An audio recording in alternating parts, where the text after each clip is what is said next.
ओम गम गणपति नमः। नमस्कार दोस्तों, स्वागत है आप सभी का हमारे यूट्यूब चैनल पार्थपूर्ण हिंदू धर्म में। आज हम आप सभी को भादव मास में श्री गणेश पुराण में कथा अध्याय 22 का श्रवण कराएंगे। आइए श्रवण कीजिए कथा अध्याय 22 का, जिसमें वर्णन है वे प्रवेश धारण कर प्रभु को आना। उत्सव समाप्त होने पर शेर शिवा अंतपुर में चले गए। तभी उनके द्वार पर दिनहीन कुशीत ब्राह्मण आकर पुकारने लगा, शंभो शंभो, हे सर्व कामनादायक प्रभो, हे दीनबंधो, मैं भूख प्यास से अत्यंत व्याकुल एक दिनहीन दुर्बल ब्राह्मण हूँ। भोजन की इच्छा से बहुत दूर से चलकर यहाँ आया हूँ।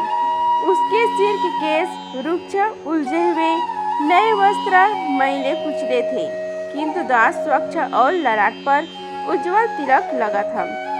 उसके हाथ में एक डंडा था जिसके सहारे खड़ा हुआ पुकार लगा रहा था, अरे शिव जी क्या कर रहे हो? हे प्रभु, हे गिरजानंदनी, तुम्हारे द्वार पर याचक ब्राह्मण भूखा पुकार रहे हैं और तुम सुनती ही नहीं। भला सर्व संपत्ति संपन्न माता के रहते हुए उसका बालक भूख से व्याकुल पुकारता रहे, यह कैसे विचित्र बात है। ब्राह्मण की पुकार सुनकर शेर शिवा बाहर निकली। उन्हें देखते ही उस दिन ब्राह्मण ने उनके चरणों में प्रणाम किया और स्तुति करने लगा, हे आशुतोष प्रभु, मैं भूख से अत्यंत व्याकुल हूँ तथा आप समस्त धन धान्यों से संपन्न एवं समर्थ हैं। हे दीनबंधु, मेरे इस दशा को देखकर मुझ पर कृपा कीजिए। हे नाथ, आपके समान कोई दाता नहीं। हे माता, आपके समान कोई दयावती माता नहीं हो सकती। हे विप्र के दिन युक्त वचन सुनकर भगवान आशुतोष प्रसन्न हो गए। उन्होंने पूछा, हे द्विजवर, आप कहाँ से आ रहे हैं? आपका शुभ नाम क्या है? कृपया सभी बातें बताने के कष्ट करें। करुणामयी सनंदिनी ने भी पूछा, हे वेद प्रांगत विप्रश्रेष्ठ, मेरा अत्यंत सौभाग्य है जो आप मेरे यहाँ इतना कष्ट करके पधारे।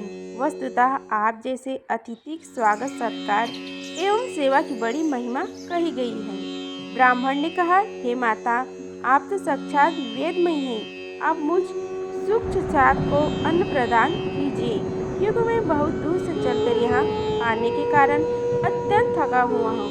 वैसे भी मैं उपवास व्रती एवं रोग से पीड़ित हूँ। बस यही मेरा स्वागत सत्कार एवं पूजन है। भगवती शैलजा ने कहा, हे विप्रम, मुझे आज्ञा कीजिए कि आपको कौन सा पदार्थ प्रस्तुत करूं। आपकी जो इच्छा होगी वही पदार्थ आपकी सेवा में उपस्थित करने का प्रयत्न करूंगी। आप कुछ बताइए तो सही। ब्राह्मण ने कहा, क्या बताऊं जगत जननी, मैं आप पुत्र विहीन माता का ही अनाथ पुत्र हूँ। मुझे ज्ञात हुआ कि आपने अभी ही व्रतों में सर्वश्रेष्ठ एवं महान पूर्णाक व्रत का अनुष्ठान पूर्ण किया। उसके समय उज्जैनार्थ अनेक दुर्लभ सामग्री इकट्ठी की गई होगी। अद्भुत पकवान और मिष्ठान बनाए गए होंगे तथा स्वच्छ सुवासित शीतल जल भी पीने के लिए मंगाया गया होगा। मुख शुद्धि के लिए तांबूल प्रस्तुत किए होंगे। हे माता, उन समस्त वस्तुओं से मेरा पूजन कीजिए और वे सब पदार्थ मुझे इतने खिलाइए कि मेरा पेट तन जाए। उन पदार्थों को खाकर मैं लंबोदर हो जाऊं। पार्वती जी उस ब्राह्मण की बात सुनती हुई उस आश्चर्य से उसका मुख देखने लगी। तभी ब्राह्मण ने भगवान चंद्रमौली की ओर देखते हुए शैलजा से कहा, हे जननी, संभवतः आप मेरे वचनों पर विश्वास नहीं कर रही, किंतु मैं जो कुछ कर रहा हूँ वह अक्षरांश सत्य है। आपके प्राण प्रिय पति सब पर शीघ्र ही प्रसन्न हो जाने के कारण आशुतोष कहलाते हैं। ये विश्व में विद्यमान समस्त ऐश्वर्य के स्वामी होने के कारण सभी कुछ प्रदान करने में सामर्थ हैं, और आप भी समस्त धनों और यशों की स्वामी तथा साक्षात लक्ष्मी स्वरूपिणी होने के कारण समस्त सत्कृत्यों को प्रदान करने में सामर्थ हैं। इसलिए आप मुझे अत्यंत रमणीय सिंहासन पर विराजमान कराइए, मुझे बहुमूल्य एवं दिव्य रत्न अलंकार पहनाई, शुद्ध सुंदर वस्त्र धारण कराकर भगवान श्री हरि का देव दुर्लभ मंत्र प्रदान कीजिए। भगवान त्रिलोकनाथ की भक्ति तथा मृत्युंजय संज्ञा ज्ञान दीजिए। इसके अतिरिक्त हे जननी सुख देने वाली दान शक्ति और समस्त सिद्धियों की भी प्राप्ति कराई। पार्वती उसे इस प्रकार देख रही थी जैसे उसकी बातों को समझ न रही हो।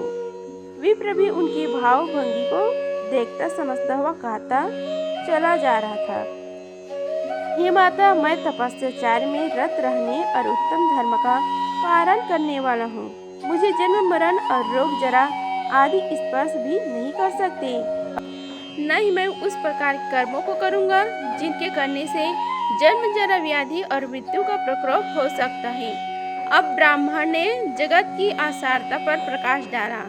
हे जगदीश्वरी, यह जगत आपके आश्रम में रहता हुआ भी असार ही है।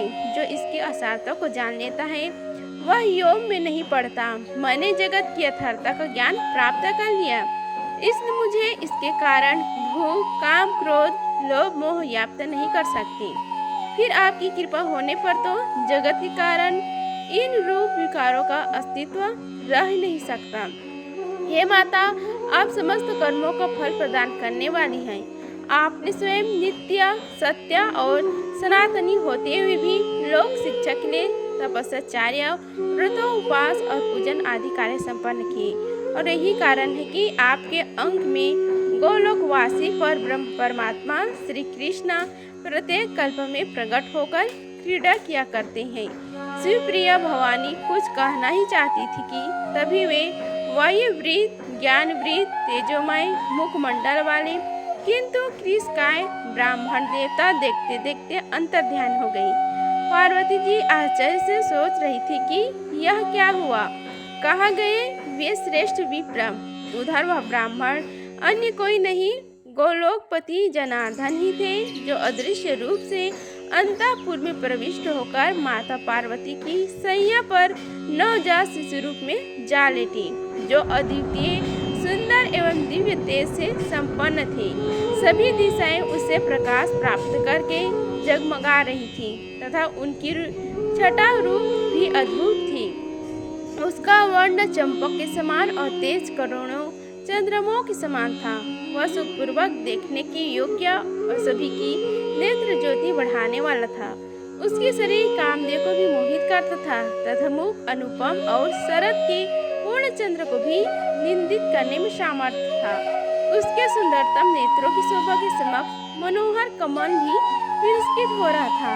लाल ओष्ठा पक्वान बिंब फल को लज्जित कर रहे थे। इधर तो उनके संयम में विद्यमान त्रैलोक्य भर में अनुपम शिशु अपने हाथ पांव उछाल रहा था। उधर पार्वती जी को उस ब्राह्मण की सहसा अदृश्य हो जाने से बड़ा दुख हुआ। उन्होंने त्रिलोचन प्रभु से कहा, हे प्राणनाथ, उस अतिथि ब्राह्मण को तो देखिए, वह कहाँ चला गया। घर के द्वार पर आए हुए अतिथि का द्वार से निराश होकर लौट जाना शुभ नहीं होता। वह भूख से पीड़ित हुआ अतिथि बिना कुछ प्राप्त किए चला गया। तभी आकाशवाणी सुनाई दी, हे जगत जननी, व्याकुल न हो, वे तो स्वयं परात्मा पर ब्रह्म ही थे, जो तुम्हारे पुत्र रूप से पर्यक में क्रीड़ा कर रहे हैं। देखो, तुम्हारे द्वार पर कोई अतिथि ब्राह्मण नहीं, वरन साक्षात जनार्दन ही पधारे थे। यह सब तुम्हारे द्वारा किए गए महान पुण्य व्रत का ही प्रभाव था। अतः तुम तुरंत अपने घर जाकर करोड़ों कामदेवों को तिरस्कार करने वाले रूप लवण युक्त राशि अपने पुत्र को देखो। आकाशवाणी सुनकर पार्वती स्वस्थ चित्त हुई और उन्होंने भीतर जाकर अपने पुत्र को देखा। वह अत्यंत सुंदर एवं तेजस्वी था। उसके दिव्य अंगों से जो अनुपम तेज निकल रहा था, उसे समस्त अंतःपुर प्रकाशमान हो रहा था। उन्होंने उस सुंदरतम नवजात शिशु को देखा तो हर्ष विभोर हो उठी और तुरंत ही शिव जी के पास जाकर बोली, हे प्राणेश्वर, कृपा कर घर के भीतर चलकर देखने का कष्ट कीजिए। हे नाथ, आप जिस सत्य फलदायक स्वरूप का ध्यान किया करते हैं, उसी के पुत्र रूप में दर्शन कीजिए। पार्वती से पुत्र प्रकटय का संवाद सुनकर समस्त हर्षों के आश्रय स्थान भगवान आशुतोष अत्यंत हर्षित हुए। उन्होंने सैया पर लेटे हुए अपने पुत्र को देखा, जो छत की ओर एक टक निहार रहा था। शशिभूषण उस अत्यंत अद्भुत रूप को देखकर आश्चर्य से सोचने लगी, अरे, यह शिशु तो उसी मूर्ति का प्रतिरूप है जिसका मैं सदैव ध्यान किया करता हूँ। अवश्य ही वे परमात्मा मेरे पुत्र में व्यक्त हुआ है। उन्होंने पार्वती से कहा, हे प्रिय, तुम्हारा सौभाग्य है जो ऐसे अद्भुत पुत्र की तुम्हें प्राप्ति हुई।